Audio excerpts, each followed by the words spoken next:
Talk about some of the key elements that as a teacher you instill in your students. Well, welcome to another episode of Rock Run-Throughs. I'm Peter Stark, the director of the Rock School. I'm here today with one of the most famous ballet teachers in the world, Magaly Suarez.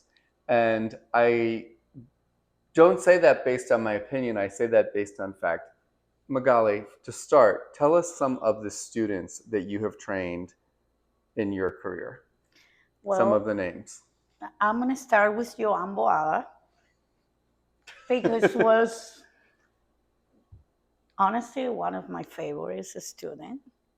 Very hard to work with Joan because he was kind of not that perfect boy that have all the discipline, but a lot of talent. And he wanted so much and loved it so much. And Ballet World is 1 degree of separation. So Johan has my previous job as director of Boston Ballet too, the one that I had before I came here, and was a big star in San Francisco Ballet as well, and just a beautiful, beautiful dancer. From ABT right now. Adam Bell. YAGP winner, principal dancer. Madison Brown, Young Generation, is there. Brady Farrar is there too. Jeffrey Sirio. We both share Jeffrey Sirio. Jeffrey started with you and then came with me after, but absolutely. Yes, that was one of my favorites too. Yeah. Jeffrey, very special. I agree. A lot of talent. And just such an incredible work ethic. Yes. Yes. And very respectful. I mean, I think his parents brought him up so beautifully to really know how to be a student. Yeah. Yes, I have the opportunity to work with Lorena when she was in the end of her career. I remember at the school, in the end of the school, and I remember that it was a choreography, that it was a new choreography at the school, and I was the one that learned it and worked with her. It was so much fun, and I always work with them. They always come to my studio and train on the summer, or invite me to go to see their rehearsals before they perform Swan Lake or Don Q. So we always connected, all the Cubans, because I was teaching at the school for 18 years, I think. So what's interesting is, teachers often say, well, that was my student. But the reality is most dancers have many teachers. Yes. You have to. You start as a young child. And even as a professional dancer, as a principal dancer, yes, you need impetus, you need change. But what I hear from dancers again and again is you're the teacher whenever they had you, whether it was in the beginning or the end, if it was 1 year, if it was 10 years, that you were the one that had the influence, that you were the one that taught them how to dance. And I hear that from many, many star dancers again and again. And you've won, how many times have you won Best Teacher at Youth America Grand Prix? I lost that, but you lost count. It's been so many times, and it's a great opportunity to be there and get recognized by the best. And in addition to the star dancers, you have dancers, of every ilk dancing all over the world with small companies, big companies in Europe and America. Yeah, I think even if you decide later to not to being a ballet dancer, a professional ballet dancer, you need to understand what you're doing. You need to really do it seriously, because it's not a career that if you don't do it right, you can really injure yourself. You can really have a major damage for your whole life when you don't do it the right way. So I encourage everyone that do it to really try to do it the best you can do it, and with the best teachers you can, because when you learn it wrong, it's really bad too. One of the things that I often talk about with my own students is the difference between technique and style. Exactly. So style is a whole other thing, and there's lots of beautiful styles, but your core technique of how you understand your body and how it works to the floor. School means that you're learning. You need to go through that process. And if I can say something to you, Peter, I really like that here in Rock School.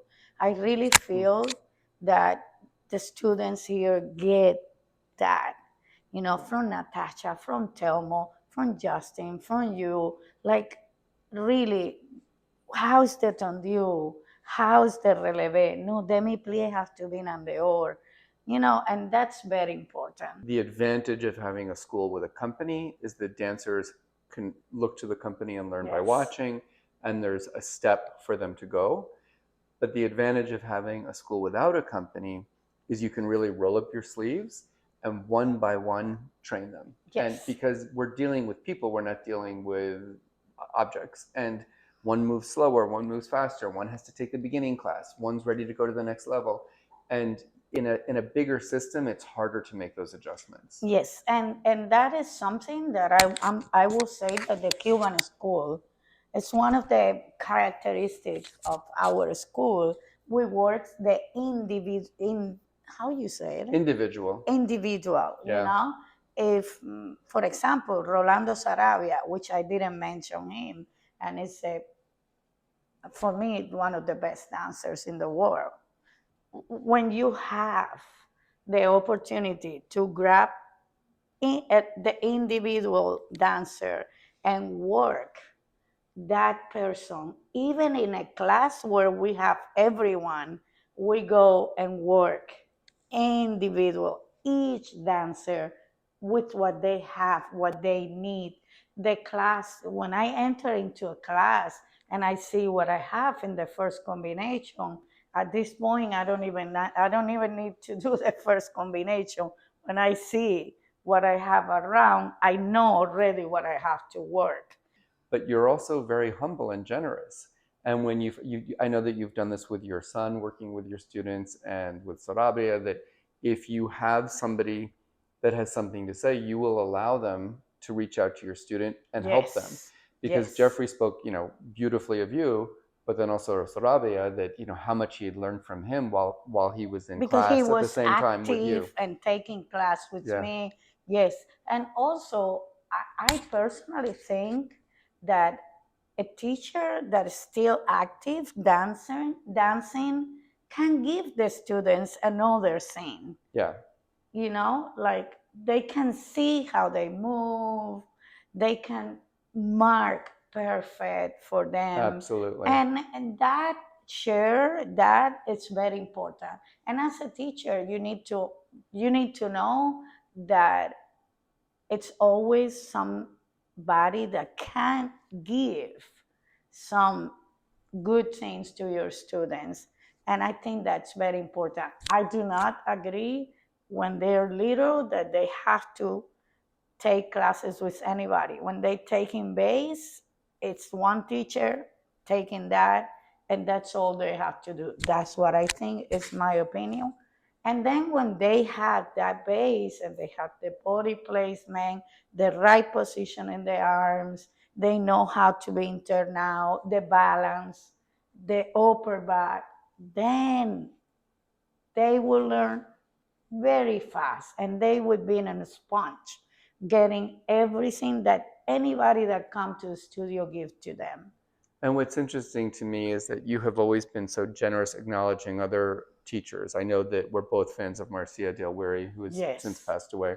Yes. But that was a school, Central Pennsylvania Youth Ballet, where Beautiful. she really knew how to establish that base. Beautiful. So by the time they were 12, they could go anywhere. But I want to keep the focus on you. We went out to dinner, and you really shared with me some really incredible stories about your youth and how you started teaching so very young.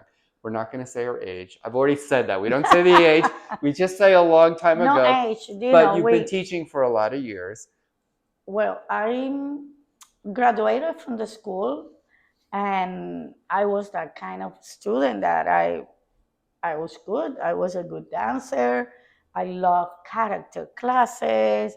We did all that in Cuba, and I was really like 100-point a student in my class. But I realized that my body was not perfect to do ballet.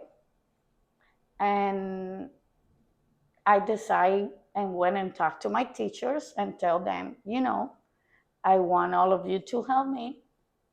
I do not want to go to a company. I wanted to stay here and teach and learn how to do it. They was not happy. I have to say that. They was not happy. They wants me to go and have the experience and dance. But by that time, I was supposed to go to not to the Cuban National Ballet, to come away with Fernando Alonso, because by that time was the first year when the company got into divide Alicia and Fernando. So I was supposed to go to Camagüey, and I didn't like that too. So I decided that, and my teachers stepped forward with me.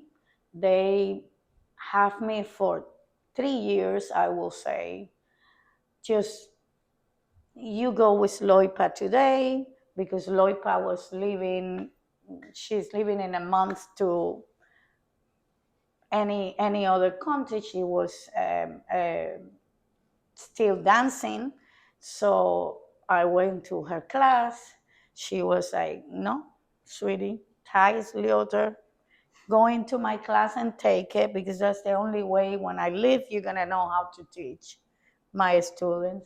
And that happened with Loipa, with Clara Carranco, with Ramona, with all the teachers. Also, I mean, you're naming the greats. I mean, still Loipa is, like you, I think one of the great teachers of our generation. great, the best teacher. For me, she's the best teacher. Yeah. And Ramona de Sa, who of course Ramona created de the whole Sa, system, the system who I of the got to meet in school. Mexico, was really a great honor for me. Also, we have a Russian teacher that used to teach character classes for us. You were sharing this. This is such a great story. In Cuba, and I love that class. That I'm encourage all the students, Peter, to really, if they have the opportunity to take it, do it, and do it really hard, because it's an amazing class. Talk about the connection, just for one moment, between character and classical ballet. Oh, all the classical ballets have a polonaise, mazurka, sharda, tarantella, a Spanish dance. You need to learn it. You need to understand that. You need to go to those classes and put 100%. So what I hear from students, they don't like it predominantly because they feel like it's heavy on their feet, that it's a lot of stomping. It is strong. It's a hard class. But at the end of the day, it makes you stronger, and there's so much upper body work as well. So much, all of our upper body really comes out of that. And you need it. Absolutely. You're gonna need it. Yeah. So that character teacher was traveling the whole country, training teachers to teach character. And I was the demonstrator. So I traveled the whole country with her back and forward, demonstrating all her exercises. And it was amazing too. I learned, I was a character teacher for a while in Cuba too.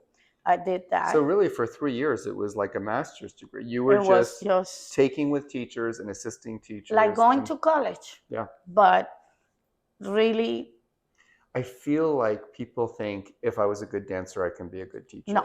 And it's a completely different profession. Very different. And there are some star dancers that happen to be good teachers. Yes. But there are also other teachers that weren't star dancers. But really, it's just a different profession. It's not about taking a test. It's about being in the studio, learning from one to the next. Like we said before, they're all different. Absolutely. There's some students that came to my class the first day, and they're so scared of me. They're like, I intimidate them sometimes. Some other ones come and go. Whatever I go, they jump from country to country. They have to do and follow with me. Your students are very committed to you. They will follow you from place to place. I'm really delighted that you come to the Rock School on a regular basis, and oftentimes during the year, your students come with you. Yes. Which we allow, and it's great. It's great to cross-pollinate for both, for your girls to see what we're doing here, and for our kids to see, how excellent your dancers are. But then the other thing I love about you is that you also know when to let go. This is a short career. Yeah. It is. Yeah. It's a short career, and I do my dream, Peter. What I would love to have is a company with dancers from 17 to 20. That's what I tried to do with Next Generation Ballet. That was the dream, to create sort of a youth company. When you see Yeah. those young dancers on stage, I love the. But both of us produce Nutcrackers, and I feel like that is the advantage of our Nutcracker production. Yes. Is that you truly are seeing the next generation of dancers, and there's this electric energy and excitement. The other thing I love about student performance is working with professional companies. I feel like dress rehearsal, that's pretty much what you're going to see at the performance. But with a student I know. performance, from dress rehearsal to opening night, it's like it's how it's gonna go. and it's like, what happened? It's like, how did that yesterday from today? Because they And have you this. see, It's the you youthful see energy. They just like- pull it together, and then they're yes. holding the balance and doing the pirouettes and popping the lift. You're like, wow, it's really exciting. It's a long process with a student. It's true. Yeah, We have to rehearse like 2-3 months. because you're teaching them how to do the steps, not just the choreography. With a professional dancer, you just teach them the choreography. Style Yeah. and Exactly. everything. You gotta go, like I say, from up here to the feet. Talk about some of the key elements that as a teacher you instill in your students, along with some of the things when you teach a program like this of a lot of kids that you see missing. I think the first things I think I bring to the studio is respect. I respect and love for my part to them. Mm-hmm. And I think that when a teacher have that, the students right away click, oh, here I need to pay attention. I need to do what she say because she's working with us. You're actually present. Yes. And you see them. Always talk about placement, balance, arms, upper back, what is your head? About the use of the seat. Because I feel like a lot of dancers are back in their hips and they don't use their seat. Yes, it is, I really think that you have to, as a teacher, you need to have a knowledge of what muscles you're using or you're telling the student to use to do certain things, or even a first position. I always talk about the popo. We talk about the popo because some people have many have no muscles there, and I think that's the muscle that help you to jump. That is everything. Here you have to have a placement very good, so your popo is in, you squeeze down there. The other thing that you and I have talked about in the past, which I think is interesting, is you are completely dedicated and love the Cuban methodology, and yet you also, having taught for many decades, see the evolution of ballet, and you're taking other little things constantly to add and enhance. Not to discredit from before, no. It's just adding another layer. It's to be better. Yeah. Like I say, it's, I personally love, and I think it comes from balancing, all that footwork, that grab the floor. I see that in your students, when you coach them, there's an incredible articulation. I love it. And I also a big fan of the Russian school and the upper back. It's beautiful. The other thing I want to ask you about, because I know that you and Ibis worked really well together. Yes, we've been working together for, I would say, no less than 15 years. She is an amazing teacher with the little ones.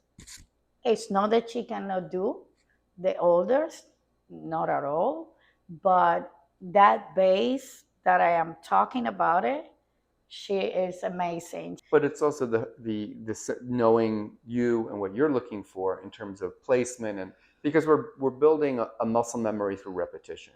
Yes. So the fact that she understands you, because there's different ways to do it. Do I put my arm here? Do I put my arm there? But she knows what you're looking for. We talk about it. and we say, why this is not getting better? Like, for example, jumps. Mm-hmm. Jumps. No one wants to jump anymore. Of course, you cannot jump with a weak back Mm-hmm. and not using your butt. Do you think this has to do with the phone? And many years ago, I asked when I was still dancing, Marcia Jawiri this question. She had been teaching 50 years, and I said, Marcia, what's the difference between dancers now and 50 years ago? And she said, they're weaker. And she said, I think kids used to go outside and play, and now television, they're physically not doing as much. Yes. She said, and I said, oh, that's interesting. She said, they're same thing, some talented, some not, some more flexible, some, but in generally everybody's weaker.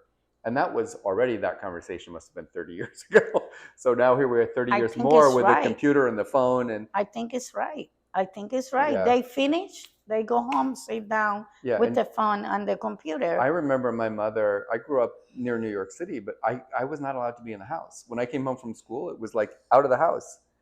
And then there was like a bell when I was allowed to come back. It was like, just go play, like get out of the house and play. Yes. I remember, my son Taras in Cuba.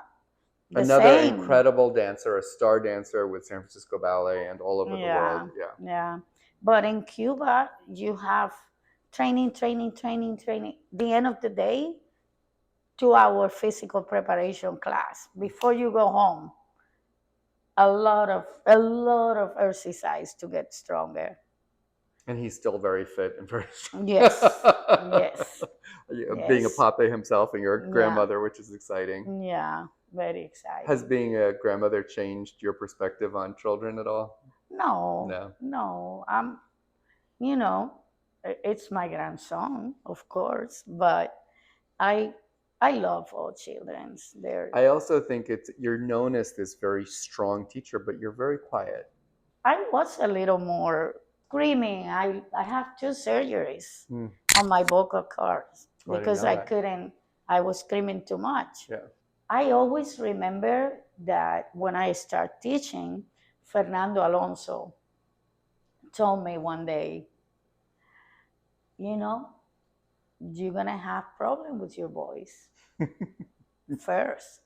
And also, if you sit down, you can see the whole studio. You can see all of them, and you have a better view of what you want or what you have to work. So when I get too excited, I call myself, sit down, look, and start back again. It's interesting you say that, because sometimes I watch other people teach my students, and then I see all these things that I don't, like, how did I not see that? Exactly. Because I am up a lot and I walk around a lot. And I'm going to take your advice and say, which is why the Nutcrackers, the Youth America Grand Prix, the performances for schools are also important. Because for the teachers too, every time I see my student on stage, I think, oh, I have to address this now, because it is a different perspective on what they're doing. Evis always told me, let's go out. Let's watch them from the audience. Oh, yeah. And I'm telling you the truth. I create that habit of not going because I was so scared when Taras was performing. Oh. I never wanted to go to the audience. I was so scared. And it started happening with all my students. I never want to go to the audience. Mm-hmm. And Ivis was pushing me. And now we'll do it. We'll go to the audience and we'll watch them. So we'll see a lot of things that you cannot see in the studio. You came to America, and then you had to start from scratch with your own school. Yes. Start with Magda Union. Oh, another very famous teacher. Very famous teacher. Teacher of Lourdes Lopez, former director of Miami City Ballet. For many years she was the preeminent teacher in Florida. So then I decided to open the school. Pedro helped me to open the school. So we opened the school, and it's been 25 years. And it's just been one success after the other. You have this new situation now where you're partnered with, what's the name of the school? North Broward Preparatory School, which is a private regular school that have great facilities, and they have an department, exactly. And I'm starting to 2 years ago. My school moved to that location, so we both are working So together. you still have the art of classical ballet. Yes. What advice would you have for a young dancer, and what advice would you have for a professional dancer in relation to their training? For a young dancer, don't rush. Hmm.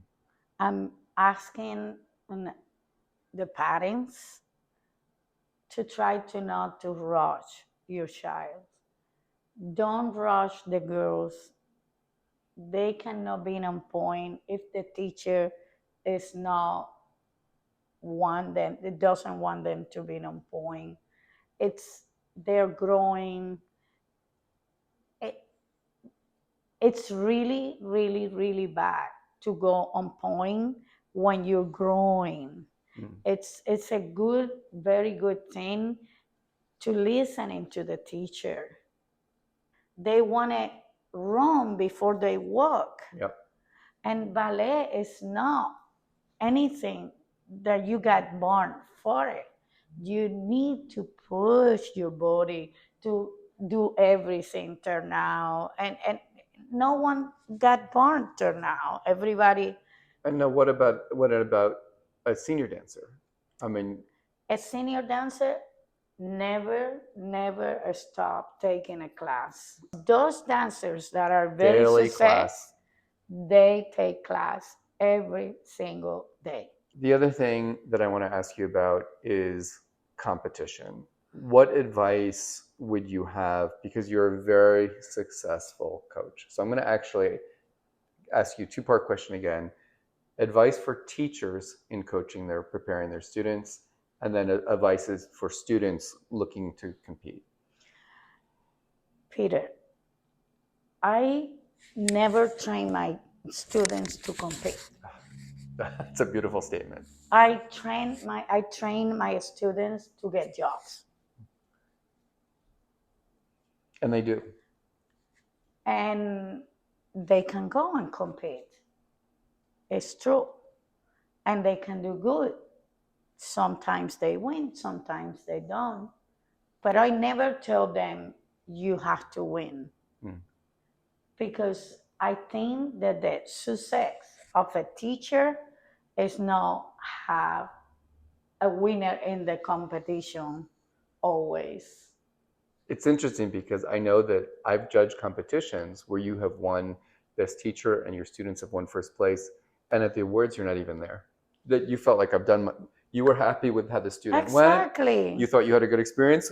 You went home because it didn't matter to you from that point what the prize was. I really think it's beautiful. I have seen beautiful girls winning the competitions, but I have seen beautiful girls winning the competition that they have a career 2 years and that's it. Yeah.